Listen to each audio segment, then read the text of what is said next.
if you want to make a best friend as an adult, you don't actually need chemistry. Right? You really don't. You don't need magic. You don't even need to be like the most interesting person in the room. You just need exactly 200 hours, period. Yep, 200 hours. It's wild. Welcome to this deep dive into the science of adult friendships.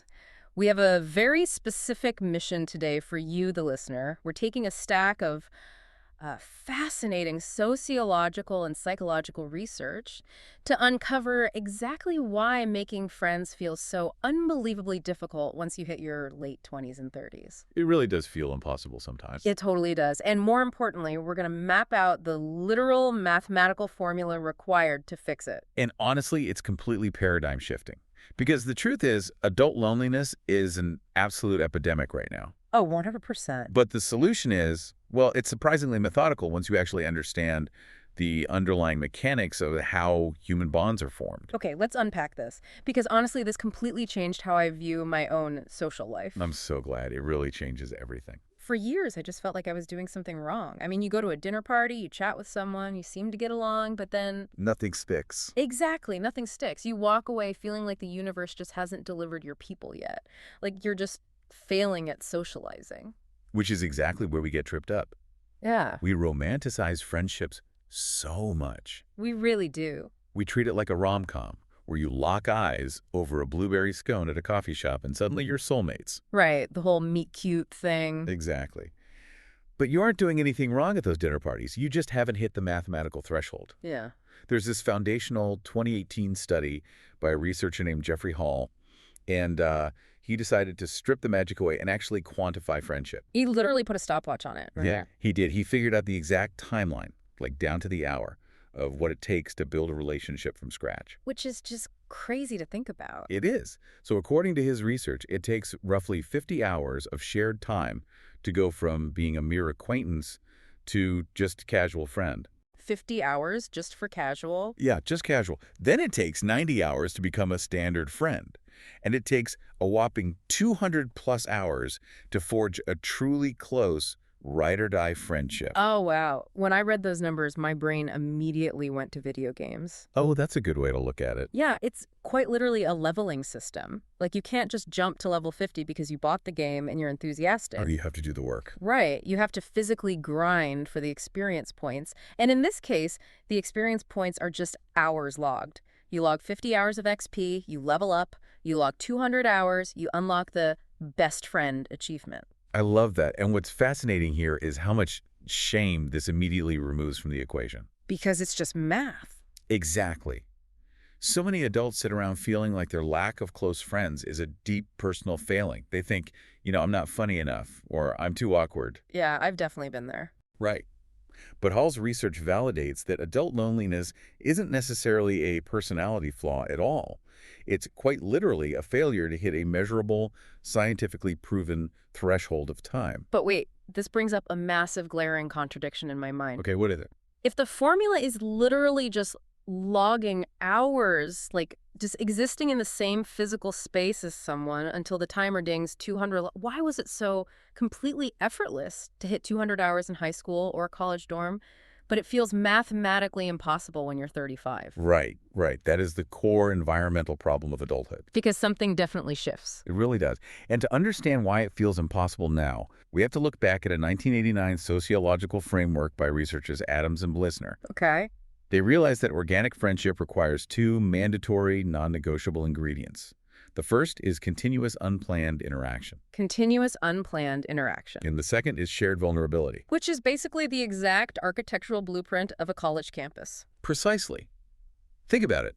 Right. You walk down the hall to brush your teeth, you bump into someone. Yeah, you go to the dining hall, you see them again. You cross the quad, there they are.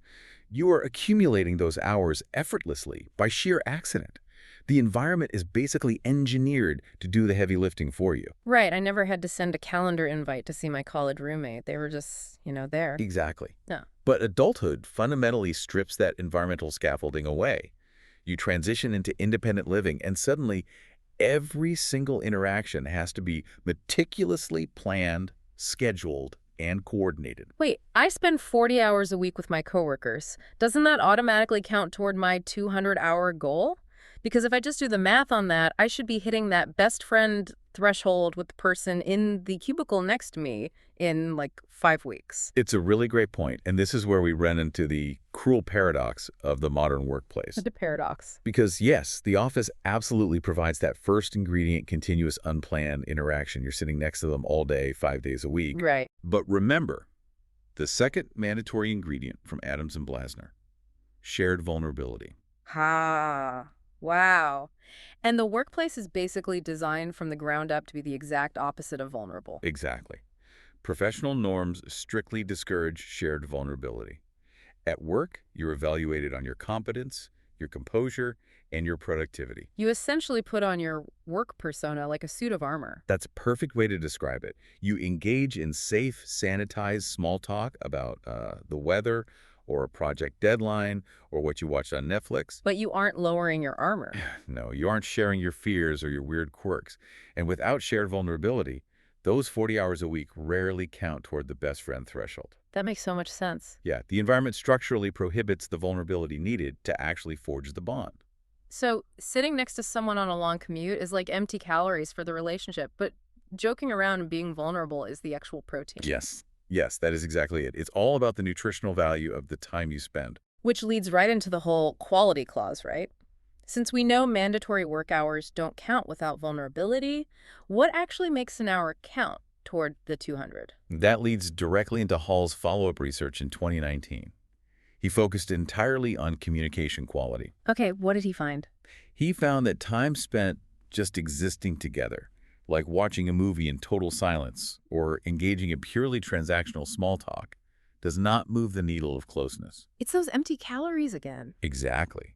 To accelerate your 200 hours, you have to upgrade the conversation from transactional to vulnerable. And what does that look like practically? It means actively catching up, engaging in meaningful dialogue, affectionately joking around, and just allowing yourself to be seen. It's anything that signals to the other person, I'm stepping out from behind my professional PR team, and I'm letting you see the actual human. I love that. You're risking saying something real. Exactly. And if we connect this to the bigger picture, this is incredibly empowering for you as the listener. It means you aren't entirely at the mercy of the clock.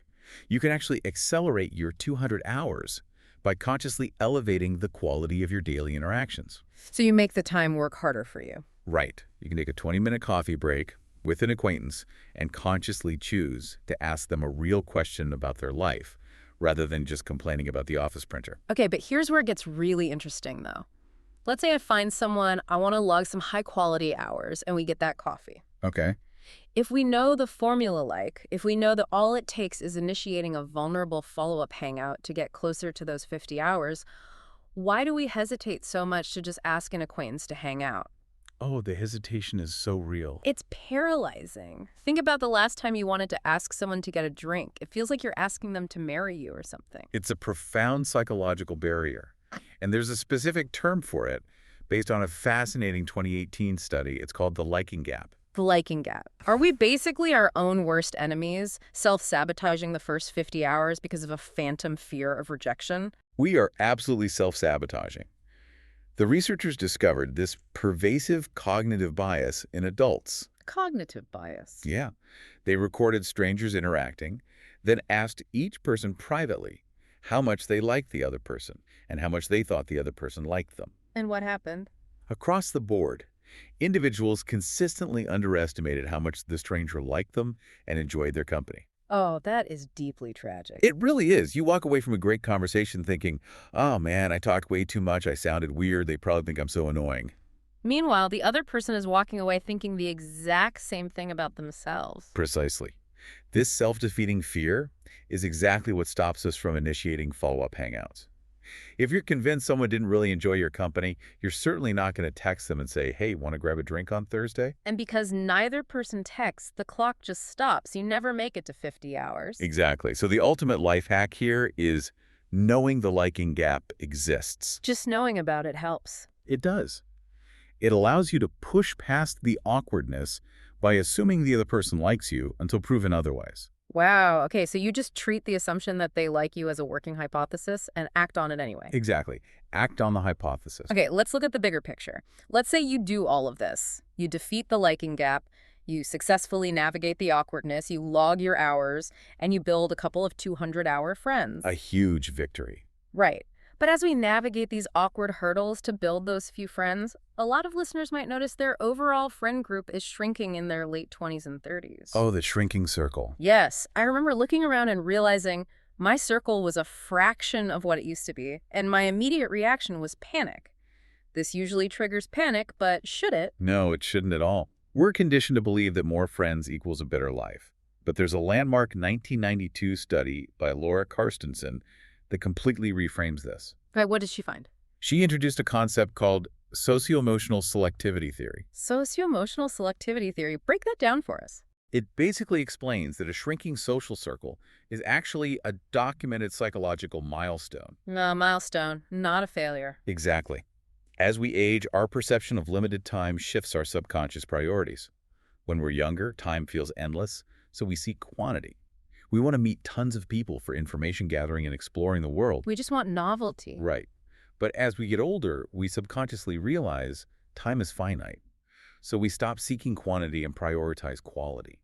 We focus on deepening, emotionally fulfilling bonds. So what does this all mean? Should we actually be celebrating the loss of casual acquaintances instead of panicking that we're becoming antisocial? We absolutely should celebrate it.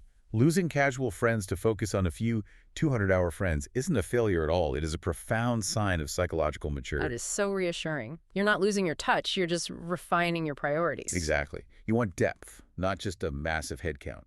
All right, this has been an incredible shift in perspective. Let's bring this deep dive directly back to the listener's daily life with some practical steps based on all these sources.